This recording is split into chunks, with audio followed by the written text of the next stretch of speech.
I love paints that move well, not necessarily paints that move quickly, you know. I think those two are different things. Hi there again everyone, this is again Allan and welcome back to my watercolor channel. Today here in the Philippines, we are now on our 31st week of the quarantine, so I'm praying that you guys are all safe, healthy, and sound at the comfort of your homes. In this video, we are gonna be having again, of course, another watercolor review, and today I'm gonna be granting one of your oldest requests, and without further ado, this is no other than the QOR Watercolors from US.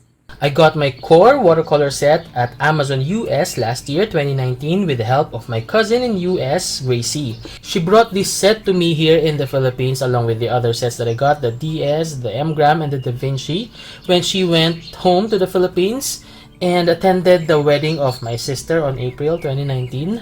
So, Ate Gracie, thank you so much for your patience in bringing my precious paints to me. By the way, this is the introductory set, 12 colors, and the tubes are 5 ml. That time, this set was $45 US or roughly 2,200 Philippine pesos, and surprisingly, upon checking today, the price has not changed. This is also available at eBay and Jackson's Art, so if you want to access them directly, I'll be putting the links at the description box. Here in the Philippines, it's available at Fully Booked Greenbelt and Fully Booked BGC. This set and the other sets are available, and also the individual tubes. By the way, the 5 ml tubes are only available in sets, and if you want to purchase their solo tubes, they're available only at 11 ml. Also, aside from the tubes, they also have now pan sets. I've been using QOR watercolors for months now, and I'm happy, especially about its vibrancy and flow.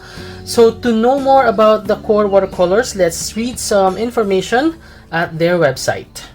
The exceptional strength of QOR watercolors is achieved through the use of a unique binder called Aquazol.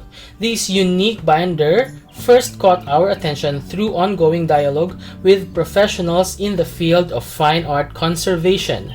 Conservators have been using Aquazol since the early 1900s as an adhesive, consolidant, and in painting medium. The properties that make it ideal for use in conservation also make it a great binder for watercolor paint. It is highly soluble in water and remains resoluble over time. It remains stable after accelerated light aging test with no significant change in color, and it is very safe to work with. A new binder wasn't enough for us to justify introducing an entirely new product line. If we were going to create a new watercolor, we needed something exceptional. What really got us excited was the discovery that Aquazol could hold much greater amounts of pigment than the same amount of gum arabic while retaining a strong and flexible paint film. After we dialed in our formulations to ensure the new binder would retain the blending, glazing, and lifting properties so important to a quality watercolor, we knew we had something very special and could not wait to get it in the hands of artists. So Aquazol is the ingredient that makes the QOR watercolors really special, and we are gonna be rediscovering that as we swatch and test our paints later. For now, let's check our box and our container. The introductory set of QOR comes in a metal container that is quite unique looking. So it is protected with this band, paper band that says here 12 introductory and watercolors, 12 by 5 ml, and here's a preview on how the colors look like. And at the back, it provides here the color names in different languages. So it says here made in US, and also we have here the website QORcolors.com, Golden Artist Colors Incorporated, so that's the company. Now let's check our metal container. This is quite unique. It has some embossed circles here, so you can find here the name of the brand, and at the back again you'll find QORcolors.com, Golden Artists, the company information. So let's open our container.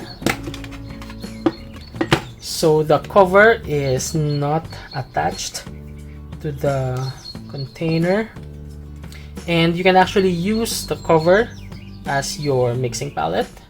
So that's the purpose of these embossed parts.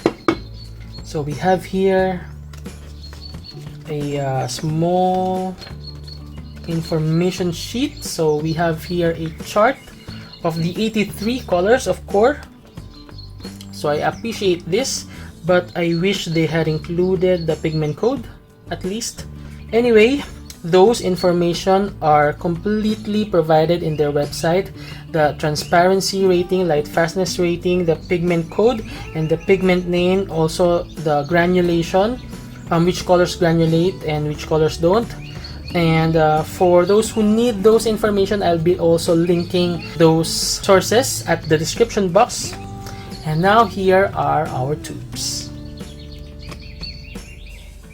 So now let's check an individual tube. So we have here the ultramarine blue. In front it says QOR Watercolor 5 ml. And we have here the color name in 4 different languages. We have here a number code and also the series number. So this color is series 2. It says here also ASTM D4303, so it conforms, I think. And the rating for light fastness is number 1. So it's good they provide here also the light fastness rating. And here PB29, so that's the pigment code. And the binder is Aquazol. So again, it conforms to ASTM D4236 and AF0A. The only information that's lacking here is the transparency rating and the granulation, but it's okay. Those information are provided in their website. Also, the tubes are held by this paper holder. I don't know how this is called. This is not the best holder I can imagine, but it works and it looks fine, so I'm not gonna complain about it. It does the job. Now let's compare our 5 ml QOR tube with the other tubes that we have from the other brands. So let's start with the 5 ml of Schminka, the 5 ml of Daniel Smith, the 15 ml of M-Gram, and the 21 ml of Sennelier. And now for our swatches and sample painting, I am using Arches 185 cold press cotton paper. And for the brush, I have here a Rembrandt size 4 travel brush. It's a flat brush, and my Escoda Reserva number 8. And to speed up the process, I'm gonna be dotting down our paints.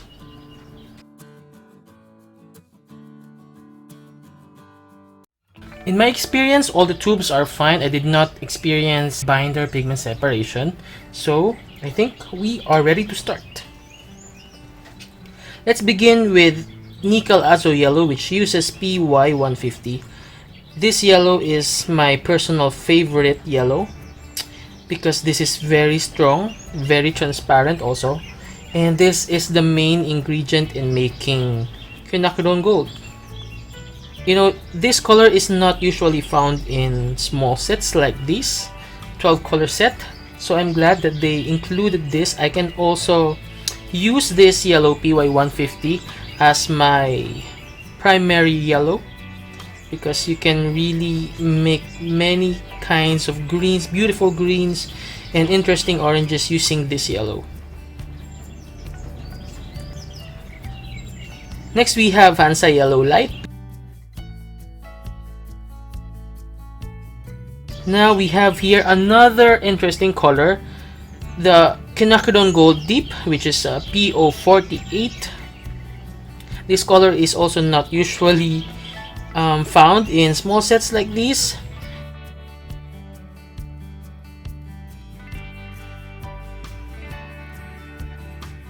I think the reason why they have here the PO48 is to complement it with the PY150 because the combination of these two creates a very beautiful quinacridone gold since PO49 is no longer available. Next we have Pyrrole Red Light, which uses PR255.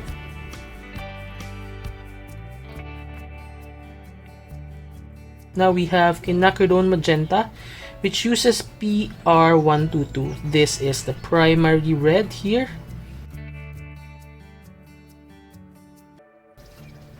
By the way, I would just like to share, in one of the prompts at the World Watercolor Month this year, 2020, the word was flow, and I chose the primary colors of QOR Watercolors. I had their Hansa Yellow Light, Quinacridone Magenta, and Phthalo Blue, and it was just beautiful to see the colors that you can achieve with just those three colors.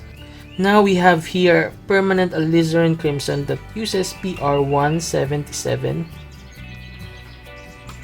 I'm not a fan of this color. I know this is put in Moon Glow, which is now on hot seat because of its light fastness, and I'm bothered about that because I love Moon Glow. Anyway, the issue on PR 177 is that it is not very light fast. Now let's have the PB29 Ultramarine Blue. Wow, this is very vibrant, very alive version of PB29. Now we have here Phthalo Blue PB15:3.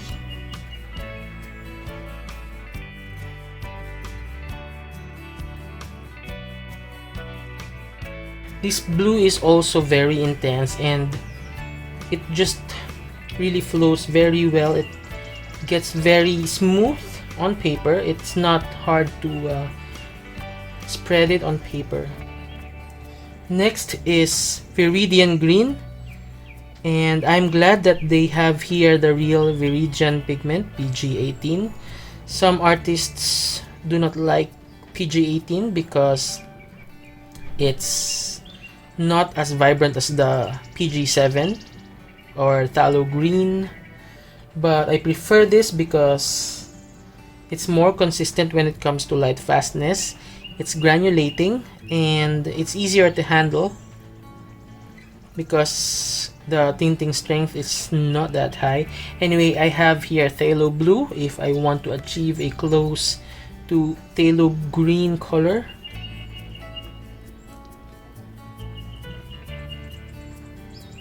And also, one of the reasons why some artists do not like PG18 is that it gets very hard when you put it in half pans.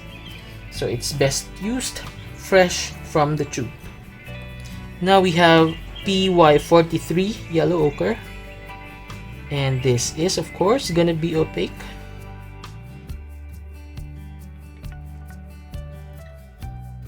Now this is Burnt Sienna, which of course uses PBR7.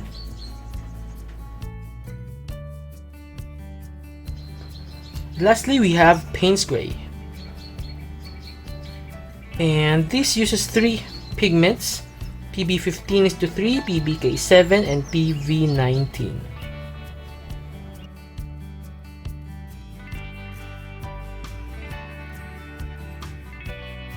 Now looking at our wet swatches, they seem to be very vibrant and pigmented, but let's see if it stays that way once it gets dry. Now let's move to our sample painting, and for this I'm gonna be speeding this up to save time. If you have any questions, just ask me at the comment box. By the way, the colors that I have chosen are Hansa Yellow Light, Quinacridone Gold Deep, Permanent Alizarin Crimson, Ultramarine Blue, Viridian Green, and Yellow Ochre.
Now our sample painting and swatches are finally dry, we can now have a closer look.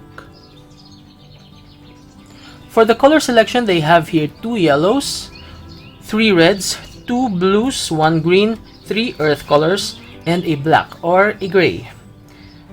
I actually do not have any major issues about the color selection. I've actually used these effectively over the last few months, but if I still need to change something, I think I need to change 2 colors. The first color is, I think, the quinacridone Gold Deep. It's because it's very close to burnt sienna, and I cannot remove burnt sienna because I feel like it's very standard to any 12 color set. I think I would prefer to have a raw umber or a burnt umber in exchange of the PO48, although I love PO48. And another color is, I think, the permanent alizarin crimson. If you intend to paint florals, you keep the cool red, and I think you can easily achieve this color combining these two. But if you are more into heritage structures, I think you should keep permanent alizarin crimson over quinacridone magenta. Instead of PR177, I would be happier, I think, to have a sap green. Now when it comes to vibrancy, I think it's very obvious that the QOR Watercolors are one of the most vibrant paints out there. But if I really need to scrutinize, I think Mission Gold and Holbein are still brighter, more vibrant. And when it comes to the pigment load, they are very pigmented. I have no issues about it, but still I think Daniel Smith and M. Graham are a bit more pigmented. Now when it comes to the pigments that they've selected, most of these pigments are really strong, except for the PY3 and the PR177. Now when it comes to the character and the texture of the paints, I'm very happy also, because the colors that need to be smooth are smooth, and the colors that need to granulate. And look at that, the Viridian Green and Ultramarine Blue are granulating very well, and the colors that need to be smooth, like the quinacridone Magenta and the Phthalo Blue, are both smooth, and I'm happy about that. Now when it comes to opacity and transparency, I think some of them are obviously on the opaque side, and those colors are Hansa Yellow Light, Pyrrole Red Light, Yellow Ochre, Natural. Also, I think Viridian Green and Burnt Sienna are semi-opaque, and the rest are on the transparent side. Now when it comes to the chalky test, let's rub a piece of tissue paper or napkin against our swatches and painting. And if we get colors in our paper, well, that proves it's chalky. So I think we do not get any marks. Let's see again. So our paper is clean, so that means it's not chalky. Now let's proceed to QOR's unique strength, which is its flow. A lot of artists compliment QOR Watercolors because the colors or the paints move really quickly, and that is brought by the unique binder Aquazol. And I've read somewhere that it's Oxgal, synthetic Oxgal, correct me if I'm wrong.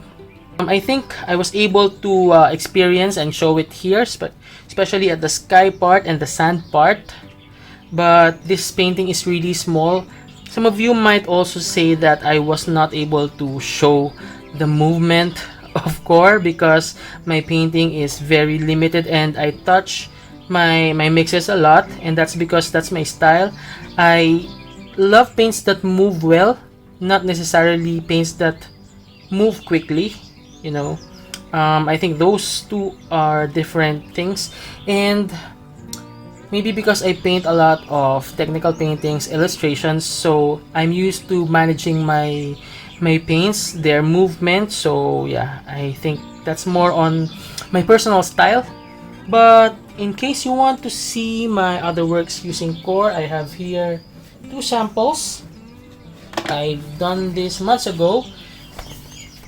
So here's one, let me zoom out a bit. This is a Fabriano sketch pad. It's not cotton paper, but it's textured, so you can see texture here. But even if there's texture, you can see the smoothness of the paints, and it's really lovely.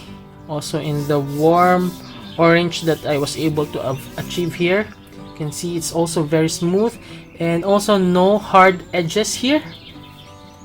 And I also have another one, but this one is not very smooth, but still very pleasing for me. I was satisfied working on these because the colors are just pleasant and clean. Let me zoom out a bit. And I also love the fact that even if you do very light washes, still the textures come out, especially for the ultramarine. And yeah, I'm happy about that. And also I'd like to share that I did not get stains on my cover. Maybe because I did not use phthalo blue, which is a staining color, but next time I'll figure it out if it gets stained using staining colors. Now we have come to our favorite part, which is the comparison portion. And for now, let's begin with a set of paints that are less performing as compared to the QOR Watercolors. Let's begin with the Best Buy Watercolors. We also have the Symbolion Watercolors, Dong A Creative, Sterling Arts, Giorgione Watercolor Cakes, Faber-Castell Solid Watercolors, Sakura Koi Pocket Filled Sketchbox, and Reeves Watercolors. Those are our bottom 8. Joining the less performing set are Faber-Castell Tubes, Maris Watercolors Half Pans, Maris Watercolors in Tubes, Bebeo Studio Watercolors, Pentel Watercolors Fine, Magiwa Basics Watercolors, Art Rangers Watercolors, Prang 2019, Prang 2007, Kuretake Gansai Tambi, Simi Art Solid Watercolors, Simi Arts Arch Watercolors, Simi Art Semi-Dry Watercolors, Miyahimi Solid Watercolors, Superior Watercolors Half Pans, Superior Foldable Palette, Koh-i-Noor Anilinki Brilliant Watercolors, Superior Fan Palette, Pretty Excellent Watercolors, Winsor & Newton China Watercolors, Sonnet, Winsor & Newton Cutman, Van Gogh 20 New Colors and the Van Gogh 12+3 Half Pans, Kokuyo Kamlin Camel Watercolors, Lucas Aquarel 1862, Prima Marketing Tropicals, Maris Masters Watercolors, Paul Rubens Watercolors, and the Mungyo Professional Watercolors. Now let's go to the professional sets that are very comparable with the QOR Watercolors, and we'll have to decide which is better in each set that we are going to be having. So the Blocks Extra Fine Watercolors, I think the colors of QOR are more vibrant and they're cleaner, so I think I'm choosing QOR this time. Next we have White Nights in tubes and White Nights in pans. The colors of White Nights are more transparent, they're more plain, but the colors of QOR are undeniably more vibrant and punchy, so I think I'm choosing QOR Watercolors. But if you are on a tight budget, White Nights are really not bad. Next we have Isaro Extra Fine Watercolors. I love Isaro paints, but I think the colors of QOR Watercolors are more intense, they're more vibrant. But Isaro are buttery to use, they're just easy to use and they're just a joy to use.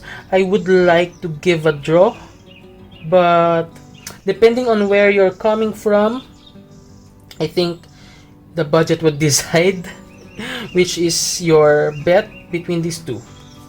Now when it comes to Rembrandt Luxury Pocket Box, I think the colors of QOR are more exciting, although Rembrandt is more transparent. So again, I think I would give this a draw. Both are more on the expensive side, so depending on where you're getting it from, the budget is a huge consideration in choosing between these two.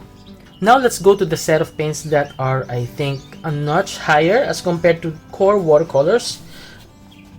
Let's begin with the Winsor & Newton Professional. Obviously QOR Watercolors are more vibrant, but the colors of Winsor & Newton are cleaner and I love them for their range. I could easily also give them a draw, but yeah, I think I'm giving Winsor & Newton Pro for its edge on range and the cleanliness of the colors. The Il Gallo Honey Watercolors, I just love these paints and I think that's personal. I just love using them. And now when it comes to Holbein, I think this is the strongest competitor when it comes to vibrancy and texture. They're really comparable by looking at them, but I'm choosing Holbein because still they're a bit more vibrant in my opinion, and also they're more affordable, maybe because I'm from Asia and this is from Japan.